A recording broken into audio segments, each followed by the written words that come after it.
Today's topic is Jamaican independence. Did Jamaica really become independent? No. And what did we get in independence apart from a flag and an anthem? Not a fucking thing.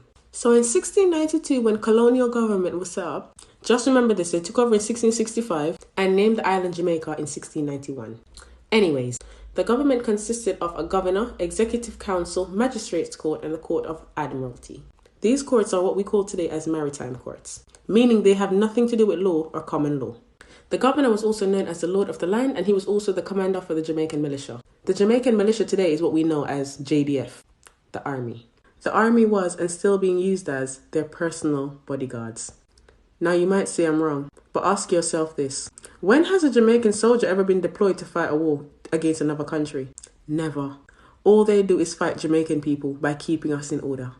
That's why I call it a personal army. Go to part 2. Welcome back. By 1962, the black population became the superior majority, meaning that there was more black Africans more than any other racial group within the Caribbean at that time. So they know they couldn't continue with the same systems they had oppressing black people. So to appease black citizens and white colonists, the Crown decided to hand over some responsibility to the desegregated local parliament, basically letting some Negroes in. And that's all we got. Don't believe me? This is what the Independence Act of 1962 did not do for us, because I read the act. It did not relinquish the Queen's claim and dominion over the island. She still owns it. It did not return ownership and resources of the land back to the people. We don't own them. It did not restore indigenous rights or birthrights, inheritance. It did not recompensate the wealth that was stolen from the natives during slavery for over 400 years. It did not remove the Queen as head of state. She is still very much there. Remember the time when the government said that they want to remove the Queen and make Jamaica a republic? Find out in part 3. Hello. Like I was saying, the government does not have the authority to remove the Queen as head of state, because they work for her. The Queen owns the island, so the governments are her employees. How can you take something legally from someone who already owns it? So don't believe all that shit. They only do it to get elected. Anyways, it did not rescind the Governor General as Lord of the Land. He still is. Also, he is still the commanding chief of the military. Like, you remember that time when Bruce Golding wanted to send army into Tivoli? He had to ask for permission, and the governor has to issue a state of emergency in order for the army to go in. Bottom line, the government doesn't own the army. The army is still the Jamaican militia and is there for the chief governor to control.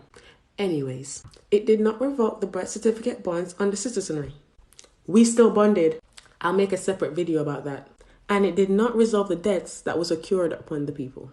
This so-called independent nation started off flat broke. No money, debt, broke. Go to part 3.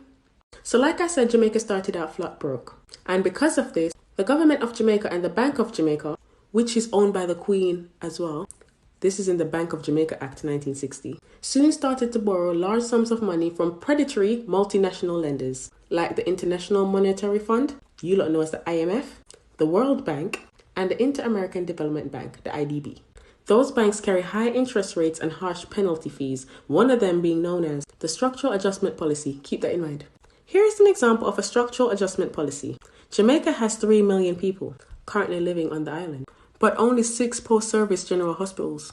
Portmore is the most popular parish on the island and they still don't have a hospital. You know why they don't have a hospital? Because of the structural adjustment policies. Because of this policy, when the IMF lends you money, they can tell you what they want you to spend it on. And they told us explicitly that we can't build no new schools or hospitals. Part 5. Welcome to part 5. This is part of the reason why Jamaica has not built a new school in over 20 years and a hospital in over 30 years. And the debt is why, which is the grip of poverty in Jamaica. Another negative impact that these policies have on Jamaica is to force the country to sell out its resources. We don't own the bauxite, nor the tourism, nor the airlines, or the airports, agriculture, utilities, or the highways. The 6th of this month will be 58 years since our independence, and these policies are still running our country. They dictate everything, from the value of the dollar to the rate of income tax, to what schools they open or what roads get fixed. Today, every half of a dollar that you pay in tax goes towards serving that debt. The other half goes to royalties and other bondholders. Bottom line, your tax doesn't finance Jamaica. The end result is a bankrupt country with a useless currency and a population working to serve a debt that we did not accumulate. And finally, take yourselves over to part 6. Hi, welcome to part 6. There is a group in Washington, D.C. called the Center Correspondent for Economy. They published a report in 2015. And in that report, they declared that Jamaica was the most indebted country in the world. That means that out of all 198 countries on earth, we're the only ones who owe so much money relative to the size of our economy. Like, our debt exceeds the country's GDP, meaning that the debt cannot possibly be repaid because you weren't meant to repay it. You were only meant to have a group of people working to service the debt, not to pay it off.